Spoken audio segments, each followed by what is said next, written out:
Hello mga langga! Subo nga gabi, magaluto ako sang paksiw na isda. Ang pangalan sini ay bulaw.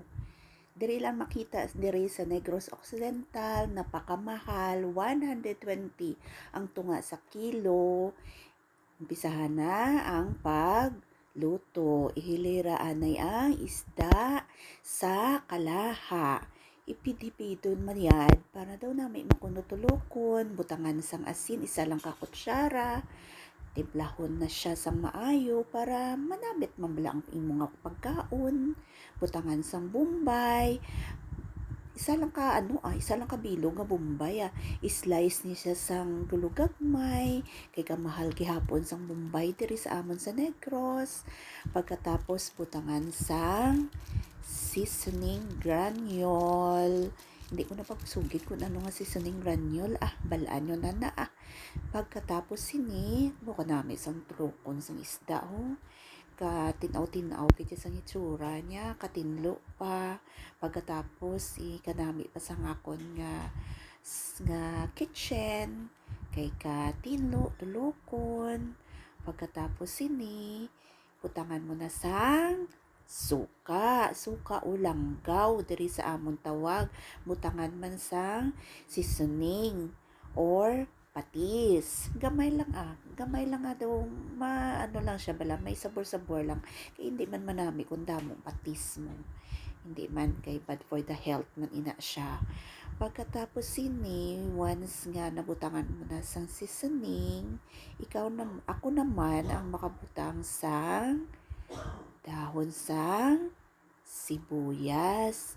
Igunting-guntingon ko ng dahon sang sibuyas para pangdagdag man sa sabor sang isda.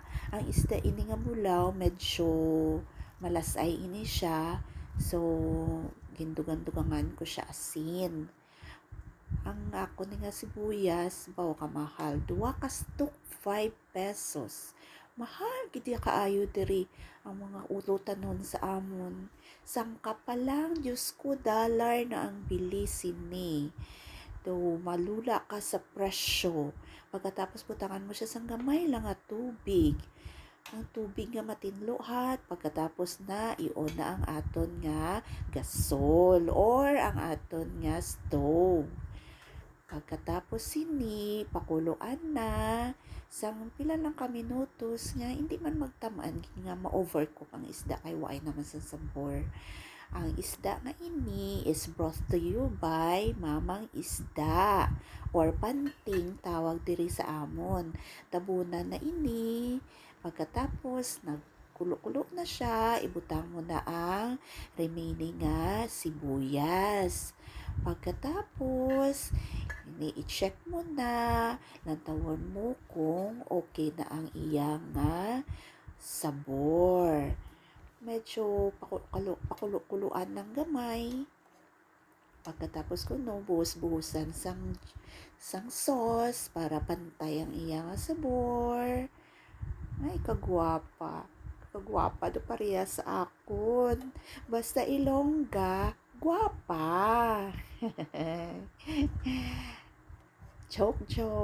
Pero amo na ang hambal nila. Basta Ilongga, gwapa ko no. Gwapa gid man kuya.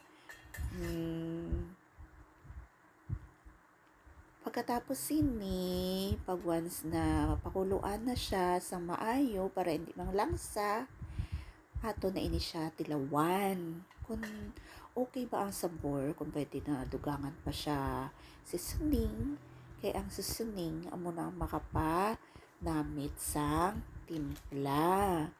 Bisa na mula ni paksiw lang imo sudan kung manamit ang pagtimpla, medyo rice pa more ka.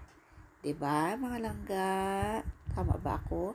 Kabutangan ini isa ka kutsara nga kalamay o asukal. Brown sugar ang gingamit ko.